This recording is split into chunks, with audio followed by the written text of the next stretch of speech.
I'm Frank Proto. I'm a professional chef and a culinary instructor, and this is everything you need to know about taking care of and sharpening your knives. I did it! I am a fruit ninja. I'm going to show you different methods on how to sharpen your knives, maintain them, and how to be safe while you use them. This is Knife Care 101. Grandma might have sharpened her knives by rubbing two knives together. It doesn't work. I'm going to show you the right way. Chefs are always focused on having sharp knives because dull knives are a danger in the kitchen. Dull knives take more pressure to cut, with more of a chance you're going to slip and hurt yourself. A sharp knife gives you precision cuts that lets your food cook evenly. Taking about 20 minutes every few months to sharpen your knives makes all the difference. Let's get into how we maintain them. The way that I test the knife to see if it's sharp is I turn it over, I take my thumb, and I run it over the blade lightly. And what you'll feel is it drags on your fingerprint, right? You can feel that there's a little bit of a tug on your finger. If your knife was dull, it would feel like you're running over kind of like a nice smooth bump. With things like scallions, you can actually hear a sharp knife, right? You barely hear a whisper when I cut. With a dull knife, though, it makes a much louder noise because it's crushing the scallion and then cutting it. You can also see that there's a lot more moisture on my board when I use the dull knife, whereas the sharp knife, no moisture. You can see that I have to put a fair amount of pressure on it, and you can see that I'm getting tearing when I cut. So we're crushing our food rather than slicing it, and that's not what we want. With a sharp knife, you see how thin we can cut. If it was a dull knife, you would not get that beautiful paper-thin slice. It's like a whisper. It's like a whisper. My favorite way to sharpen knives is by hand with a water stone. There are other types of stones. There's an oil stone and a water stone. With an oil stone, you need to buy mineral oil that won't go bad or rancid. It's sticky, they get gummy. I find the water stone is the easiest to maintain. All I need is some cool water. First thing I like to do with a water stone is soak it, right? Generally, I like to soak my water stone for about 30 minutes. Just put it in water. You'll see there's lots of bubbles, and that basically means that the water stone is absorbing some water. We soak the stone so it keeps our knife cool and lubricated when we're sharpening. I know my water stone is ready to use when I stop seeing lots of bubbles, and this looks like it's soaked pretty well. This stone has two grits on it. It has a 6,000 and a 1,000. 1,000 being a rougher grit, 6,000 being super smooth. I always start with the rougher grit because that's going to basically give our blade shape and define our blade, whereas the higher grit is going to give it that nice sharp edge. I like to put my stone in front of me, facing away from me. A lot of times this is slippery. What you can do is you can use a wet towel underneath to keep this from sliding.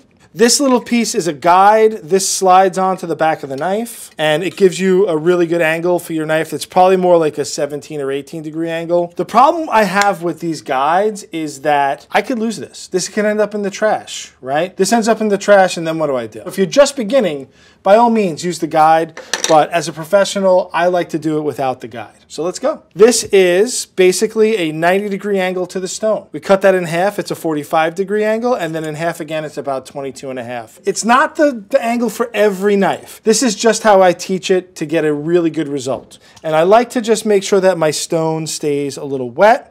I'm going to start with that angle, and I'm using my right hand to push down. I'm using my fingers to push down as well. I'm putting about 3 to 4 pounds of pressure on this. How do I know it's 3 to 4 pounds of pressure? I know what it feels like. I've been doing this for years, but if you don't know, you can always get a scale and push down and feel what 3 or 4 pounds of pressure feels like. Start at the tip, push the knife away from me, turn it over, and pull the knife towards me. So there's a little bit of particles on the sharpener, and that's basically just the knife kind of being worn away. Anytime I start to see them, I'm going to add a little more water, and I'm going to go back into it. And I'm going to use this side until I start to get a nice, sharp blade. And once I can start to feel that it's getting sharp, that's when I'm going to turn it over and go to the finer grit. It doesn't have to take a long time, right? And now what we're going to do is we're going to take the stone, and we're going to turn it over. And now I'm going to go on the fine side and do the same thing. Make sure you make a mess. It's starting to feel good. I can feel that I'm getting that nice sharp edge. Do I look like a maniac when I do these? This is the method that I choose to sharpen my knives. I give it a 5 out of 5. It definitely takes a little bit of skill and practice, but it's well worth it. All I'm going to do now is run it over a steel just to hone that edge, and I think we're good to go. This piece of equipment is not a knife sharpener. We call it a honing steel. It's for honing. Whenever I'm prepping, every 10, 15 minutes, run my knife over the steel, put it back. It's part of my kit. Basically what this does is it takes your blade and keeps your blade tuned up between sharpenings, right? You could take a dull blade and run it over this honing steel for a month and it's not gonna make it sharper.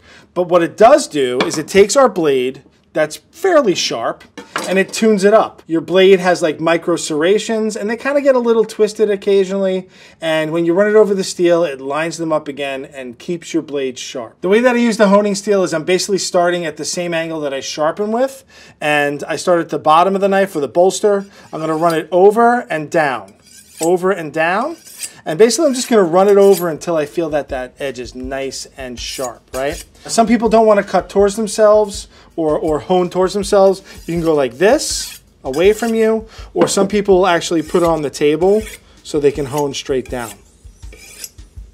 I find that serrated knives are really hard to sharpen. I'm not sure people even sharpen their serrated knives. When I was a cook, I would use this knife a lot, and basically when it got dull, I would probably recycle it. But what I do when I'm using serrated knives is while they're sharp, I tend to hone them a little bit more. And basically what I do is I get in between the serrations and I just kind of run my knife at that angle that I sharpen at. And then on the flat side, I'm just going to run my flat side over, right? This doesn't sharpen the knife, but it does keep it in tune. On the Frankometer, honing is super important. It's a 5 out of 5. Let's move on to other methods that I prefer a lot less. This is a manual sharpener, and basically what this has is 2 ceramic or metal blades in it that you drag your knife through. And I tend to use this with knives that aren't really expensive. In order to use the manual sharpener, what I'm going to do is I'm going to hold it firmly. It has kind of sticky things here. There's a coarse and a fine. And what I'm going to do is I'm going to hold it straight up and down and drag it across. Now, what I find is this. If you can see, I'm getting metal shavings, right? Which I don't really want in my food. Metal shavings do not equal food. And this is why I don't use it with my good knives, because basically what this is doing is it's shaving the metal down to get it sharp. So if you have a knife that's kind of not super expensive, drag it straight across a couple of times, go from the coarse to the fine. It also is very noisy and kind of like gives you the shivers. And it gives you an okay sharpness, but whenever I use this method, I'm constantly going back and re-sharpening. It's not a lasting sharpness. So on the Frankometer scale of 1 to 5, I kind of give this, I don't know, maybe a 2. I just don't think that this is the best way to maintain your knives properly. Another option is one of these doohickeys. This is an electric sharpener. It has 2 abrasive wheels in it. You know, anytime we get into abrasives that are moving really fast, I get a little worried that the knife's going to get heated up and lose some of that temper. What temper is they heat treat the knife, and they're heat treated to keep them not only flexible, but also for them to hold their edge really well. So this, I feel it might heat it up, and that's why I kind of stay away from them. This little machine, there's 2 sides. There's a left side and a right side. You turn it on, and all you do is start at the bottom, pull it through, and this model will shut off when it's ready, it says. The sound is horrible. It's kind of like, you know, giving me a little chills up my spine. This is like Mad Max Orchestra right here, right? That's what dubstep sounds like. If that's what dubstep sounds like, I don't like it. These old ears don't like the dubstep. Once it goes down to low, they say to run it through the honer. And I don't know what that does. It sounds to me like it's just dulling the knife. Not my favorite thing. On a Frankometer, this is basically a 1 as far as I'm concerned. If I can give it a 0, I'd give it a 0. Maybe I'm gonna give it a 0. If someone put my good knives through this, we might have a problem. Don't come to my house and do that. I don't want to go to jail. Here's a method that I've seen in a lot of restaurants. I've seen cooks do this. And it's not necessarily sharpening a knife, but it's kind of giving it a nice hone. So I'm looking to use that unglazed portion of the plate. So if the whole thing is glazed, it's not going to work. And that's what you're going to do.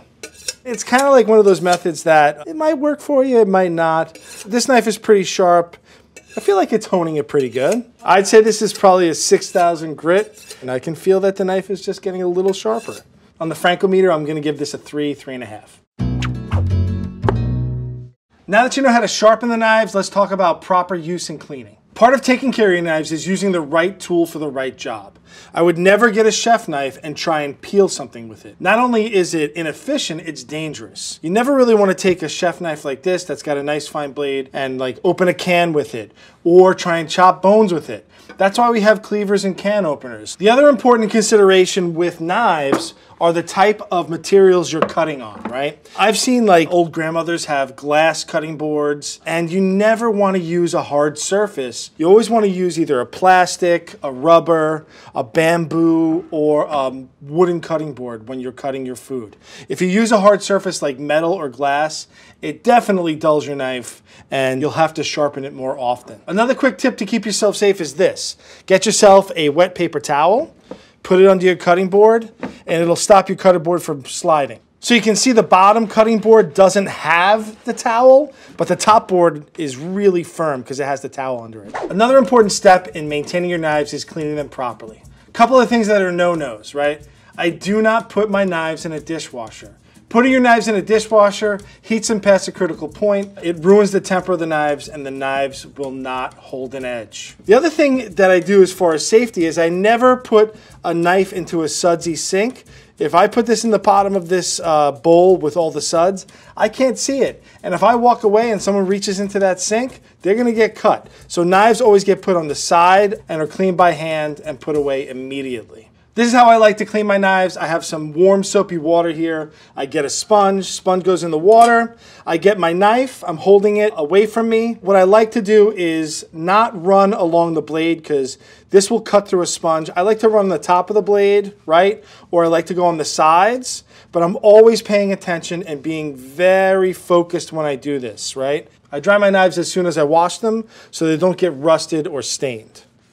Look at that, it's gorgeous. Our knives are clean and dry. The last step for maintenance is how we store our knives. The way you store your knives is really important in the maintenance of them. If you store them improperly, they get dented and dinged and they will lose their edge really quickly. If you put them in a drawer, they're gonna clatter around and beat each other up and you'll end up with chips and dents and dull knives. Two of the ways that I like to store knives, the block. Generally, I don't have a block in my house just for the fact that it takes up a lot of counter space. But if you want to store knives efficiently, a block works really well. They're easy to get to. The other way that you can store them is on a magnetic strip. These hang on the wall. The knives stick to them, keeping the blades safe and away. They're not banging into each other and they stay nice and sharp. As a chef, we're always on the go. And when we take our knives with us, we use a knife roll. And this is my knife roll.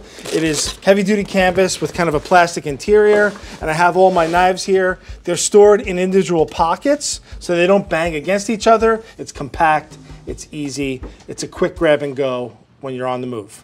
I hope you learned how to be safe, keep your knives sharp, and maintain your Fruit Ninja status. I want you to remember, dull knives are dangerous knives. Dull knives suck. Keep your knives sharp, or I'm coming to your house and I'll sharpen them for you.